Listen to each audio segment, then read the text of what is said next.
Este é um conteúdo 100% original do canal Zerônimos, já que se você pesquisar por este termo no YouTube, não encontrará nada.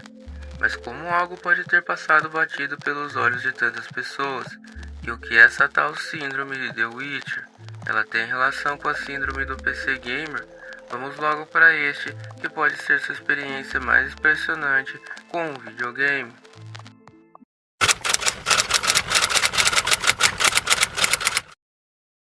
Em poucas palavras, a síndrome de The Witcher vem sendo relatada em comentários do YouTube e círculos de discussões, logo depois de terminar o terceiro título da franquia, e também aquele que é o mais famoso, deixando qualquer outro jogo depois como algo incompleto e não tão bom. Basicamente, depois de The Witcher 3, nenhum jogo é bom.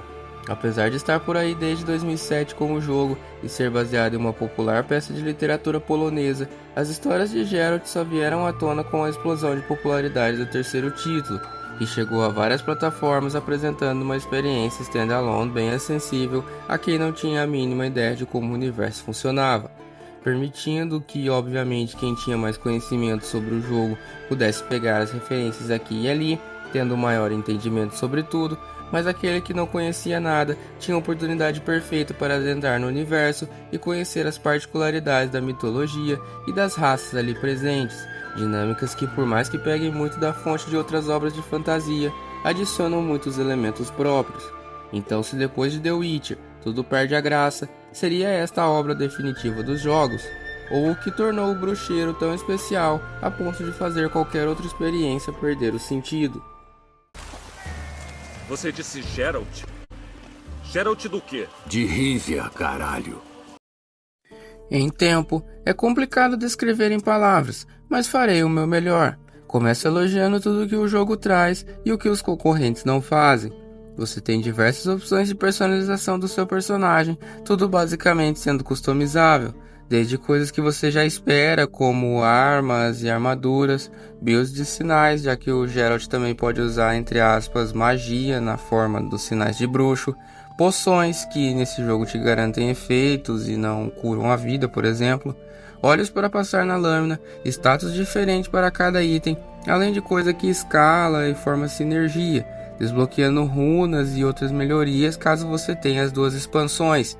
E sim, elas não são DLCs patetas que tranquilamente podiam ter sido incluídas na experiência base, ou que foram simplesmente tesouradas para a empresa morder dinheiro a mais. São realmente expansões. Elas mudam o jogo, trazem missões diferentes daquela que você experiencia no título base, como por exemplo cito as missões da Iris von Everec na Hearts of Stone, e a maneira como o game ganha outra paleta de cores com a expansão Blood and Wine. Geralt possui uma personalidade formada em um código próprio de atitudes, mas durante todo o jogo você toma todas as decisões, o que já derruba praticamente 99% dos JRPGs dessa comparação, onde você só pode escolher entre dizer algo de duas maneiras diferentes, fazendo com que não tenha sequer a sensação de escolha. O personagem comenta sobre tudo, possui frases marcantes, possui uma atitude que inspira e que acolhe, sendo que felizmente fugiram do estereótipo Joel que se formou, onde todo homem tem que sentir falta da merda de uma família.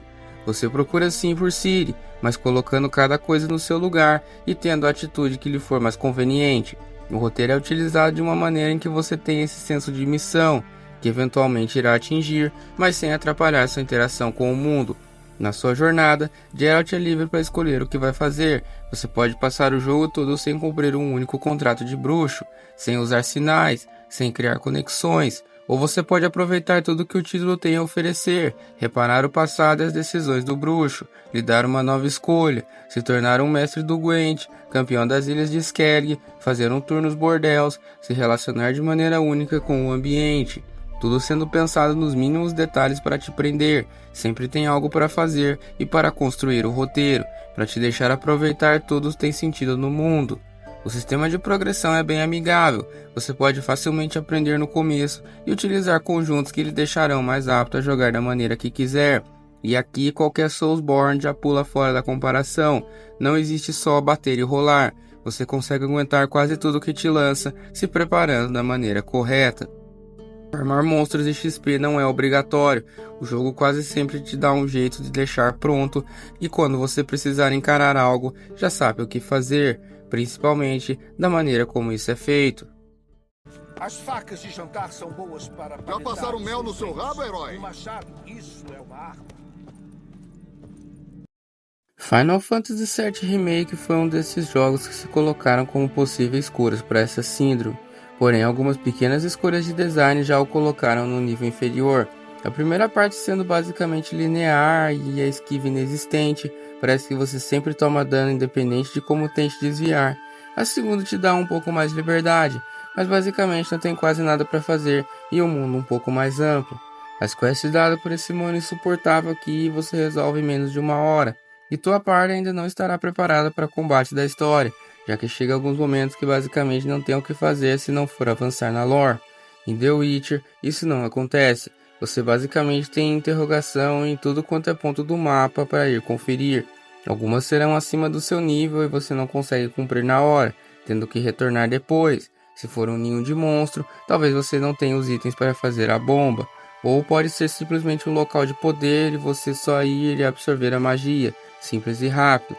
É uma tarefa viciante que toma muito tempo da experiência de jogo, mas é tão confortável e interessante que te faz esquecer que tem que ir caçar a Cirila. Você pode simplesmente pegar as moças da vida, melhorar teu bruxo, jogar baralho e ir de interrogação em interrogação com a sua égua ao som de uma trilha sonora sensacional. No que ainda o jogo base vinha com o CD da trilha sonora. Você tem noção disso, do que não vir trilha sonora só em versão especial e de coleção? Resumindo esse segmento, The Witcher fez o que muitos jogos não fazem, ser uma experiência completa, deixando o controle na tua mão e trilhando sua história. Geralt é o Geralt do mesmo jeito, mas o seu Geralt é totalmente diferente do meu, e eles, em essência, não deixam de ser o Geralt de Rivia, bruxo de Kaer Morhen, discípulo de Vesemir e que viveu muita coisa nos seus longos anos de vida, mas sem se tornar uma casca vazia e genérica que cada um vai preencher de um jeito e chamar de seu personagem. Para comparação, temos os RPGs da série Sword Art Online, que por mais que sejam muito bons, esbarram nesse problema. Você joga com o Kirito, tendo atitudes que o Kirito teria e agindo como ele agiria. E tolerar a Medina no Alicization Lycoris foi uma tarefa insanamente desgastante. Acho que pouquíssimos personagens conseguem ser tão insuportáveis quanto essa babaca aqui. E com certeza se eu tivesse um pouquinho mais de controle de decisão na história, eu teria passado a espada nela logo no primeiro capítulo, e que a lore tratasse de a redimir depois.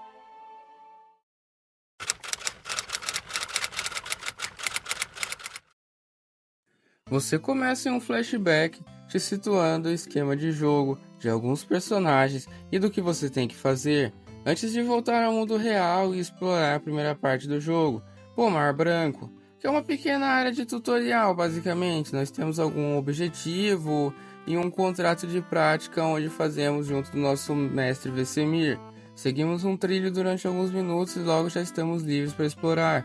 Concluindo este segmento, somos jogados no que eu considero a parte 2 do jogo, uma grande porção continental onde temos Velen e Novigrad, dois lugares que exploraremos bastante, paisagens bem similares, vilas com camponeses vivendo suas vidas, um pequeno baronato, ruínas, criaturas mais das pradarias e cidades pequenas, com Novigrad sendo um grande centro urbano que passa por um momento ruim, onde você pode ou não intervir, e que, pelo menos para minha jogatina, coloca um ponto onde realmente temos uma motivação maior em sair do nosso caminho de bruxo, que é neutro a tudo.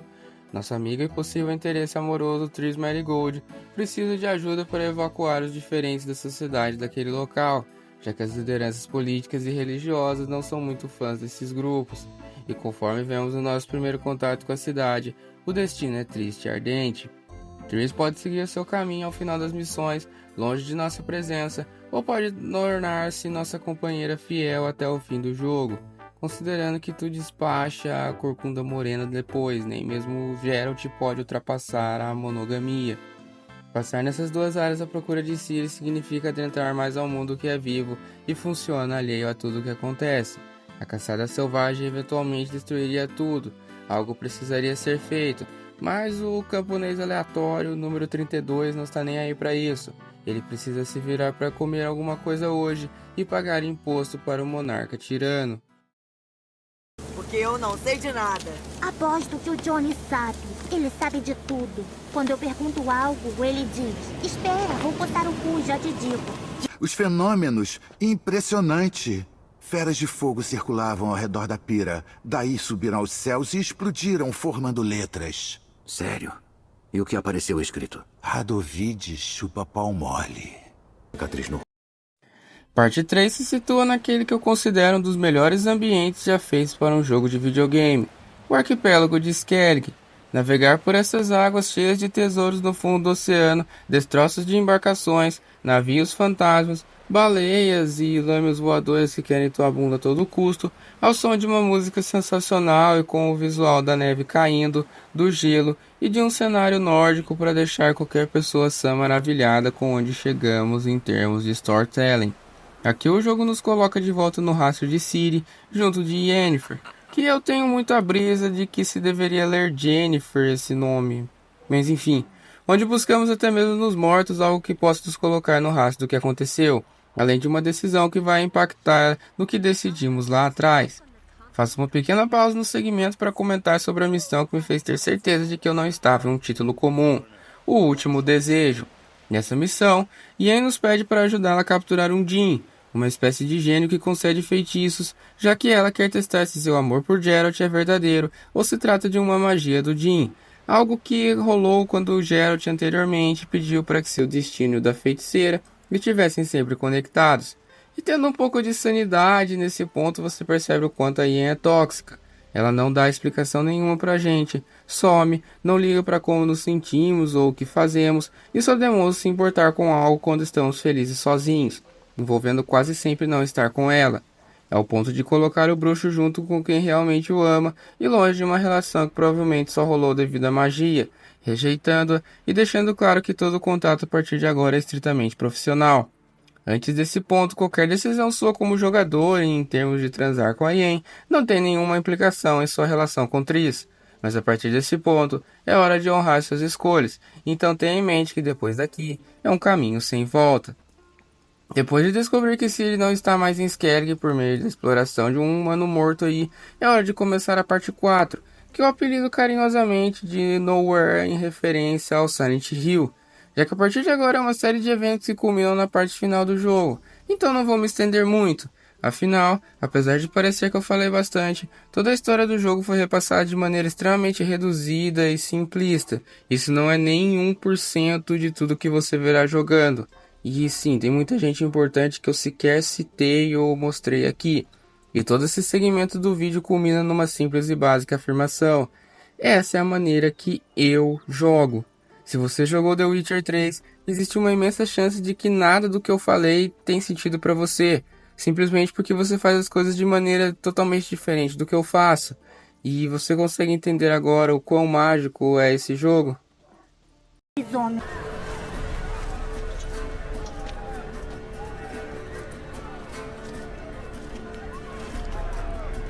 A primeira luta com meu pinto de fora. Depois de tudo que você escutou aqui, depois de me ouvir falar tanto sobre um jogo que vai completar 10 anos, acho que você consegue entender o porquê desta síndrome e o porquê das pessoas desejarem poder esquecer de tudo que sabem sobre ele e jogarem de novo pela primeira vez.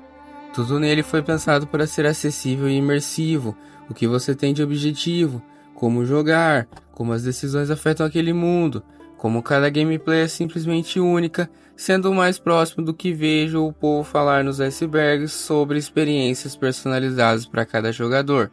Entre o meu próprio círculo de amigos, cada um teve uma jogatina totalmente diferente do outro, tamanha a possibilidade que esse título oferece. Pensaram tanto nele que até mesmo os desenvolvedores da CD Projekt Red sofreram com isso, haja visto que muita gente projetou em Cyberpunk aquilo que sentiu com The Witcher, tomando um enorme balde de água fria e fazendo até mesmo a empresa repensar suas políticas. Jogar esse jogo não é como jogar qualquer jogo, é um caminho sem volta, é conhecer um universo tão bem pensado e produzido que nada consegue chegar perto. Você irá perceber onde outros jogos falham, e basicamente nada consegue ser tão imersivo da maneira que a aventura do bruxo contra a caçada selvagem foi, restando apenas se recompor daquele que pode ser tranquilamente colocado como o jogo definitivo. Este é o canal do youtuber Letales, e ele simplesmente já fez quase 200 vídeos diferentes sobre fatos, curiosidades, easter eggs e variações de gameplay sobre The Witcher 3, sem nenhuma previsão de acabar. É um conteúdo simplesmente infinito, onde sempre há algo para se descobrir e que você não sabia. Diferente de youtuber brasileiro que costuma requentar os mesmos fatos e conteúdos idiotas todos os dias, esse cara bota a alma para achar coisas no jogo. E ele testou para você ter uma ideia se a Vivienne morria realmente depois de 7 anos de tempo em game, caso você optasse pelo ritual do passarinho. E isso é absurdo no nível indescritível, cara, ninguém pensaria nisso. E se você vai ter horas de material e conteúdo excepcional sobre o jogo, é bom você ter um domínio de inglês para assistir os vídeos dele. E resumindo esse segmento, The Witcher é tão absurdo nos detalhes que jogar ele se torna um divisor de águas. Você começa a ver como as empresas não botam tanto esforço em suas produções, e como é quando alguém quer fazer o máximo pelo seu conteúdo, algo que se perdeu há muito tempo, pois nos acostumamos com experiências fracas e sem alma. Se você jogou The Witcher a fundo, vai entender tudo o que eu disse, e se não jogou, se junte a mais um dos que esperam ansiosamente por algum jogo que finalmente curará essa sensação. E se não for o The Witcher 4, né, infelizmente.